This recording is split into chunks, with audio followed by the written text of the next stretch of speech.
2 maut dan 7 cedera dalam kemalangan maut melibatkan beberapa kenderaan di Persiaran Utara Putrajaya pagi tadi. Insiden melibatkan 2 lori, 6 kereta dan 4 motosikal termasuk sebuah motosikal pengiring polis. Satu daripada polis terbabit. Lori terbabit dilaporkan gagal berhenti dalam satu sekatan jalan raya lalu merempuh 5 kenderaan di hadapan.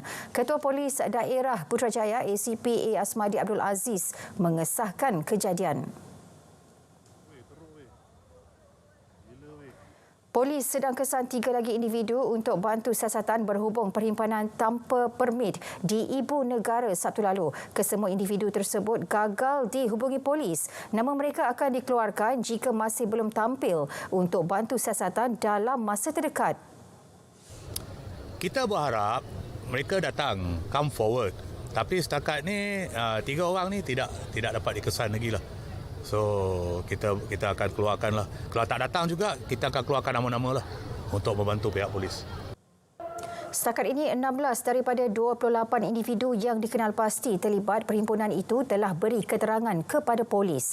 Baki 12 lagi individu tidak termasuk 3 individu yang masih gagal dikesan akan dirakam keterangan dalam masa terdekat. Kedudukan raja dalam perlembagaan negara mesti dipertahan. Tindakan tegas wajar dikenakan terhadap pihak yang menyentuh perkara berkenaan hingga mencetuskan kekacauan. Kita masih lagi ada akta hasutan yang memberi kuasa kepada kerajaan, memberi kuasa kepada polis untuk buat siasatan dan buat tindakan. Dan orang yang melakukan kesalahan di bawah akta hasutan itu boleh dituduh di mahkamah ya, kerana menghasut dan menimbulkan keresahan di kalangan rakyat ataupun menghina dan menimbulkan isu-isu yang berkaitan dengan kuasa dan hak istimewa raja-raja. Dan kita tahu bahawa kedudukan raja-raja dipelihara di bawah perlembagaan persekutuan, dan yang paling penting kesetiaan kepada raja-raja perlu terus dijunjung dan dipelihara. Loji tenaga boleh baharu berkapasiti 12 megawatt di Bukit Tagar Enviro Park, BTEP Hulu Selangor dilancar hari ini. Ia kemudahan seumpamanya yang terbesar di negara ini.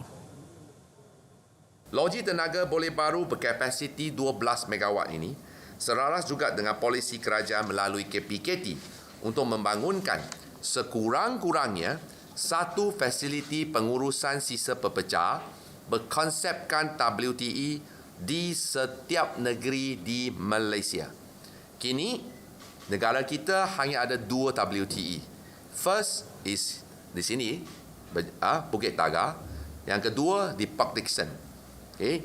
Dasar kita satu negeri sekurang-kurangnya 1 WTE.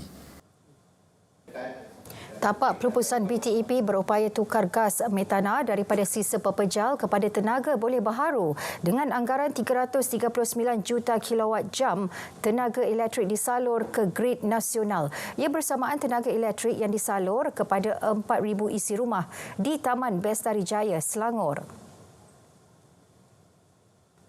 Penggunaan teknologi nuklear di negara ini disasar meningkat 40% menerusi Dasar Teknologi Nuklear Negara DTNN 2030 yang diperkenal hari ini. Dasar itu rangka strategi jangka panjang untuk pacu pembangunan teknologi nuklear negara sekaligus mencapai nilai pelaburan RM2.4 bilion menjelang 2030. Kita perlu mengakui bahawa sekarang tahap teknologi nuklear negara kita belum capai tahap yang sangat cemerlang lah, dan kita juga lagging behind dari segi ekosistem nuklear. Tapi dengan adanya dasar yang jelas dan selepas ini kita akan tubuhkan jawatan kuasa steering committee untuk tenaga nuklear ini kebangsaan, dan mesti akan menerajui jawatan kuasa inilah. Menjelang Petronas Litua di Langkawi LTDL 2023 pada Sabtu ini, skuad berbasikal negara diyakini mampu meraih keputusan positif pada penyertaan kali ini. Menurut Ketua Jurulatihnya Muhammad Yusof Abdul Nasir, kesemua pelumba kebangsaan memiliki kelebihan tersendiri dalam usaha memburu podium. So, saya rasa tim tahun ni adalah antara tim yang terkuat because of mereka adalah bekas-bekas pelumba profesional. So mereka kalau kita tengok mereka boleh bersaing dengan TSG, mereka ada di tahap yang sendirilah, di tahap level yang sendiri. So kali ini saya diberi peluang untuk memimpin mereka.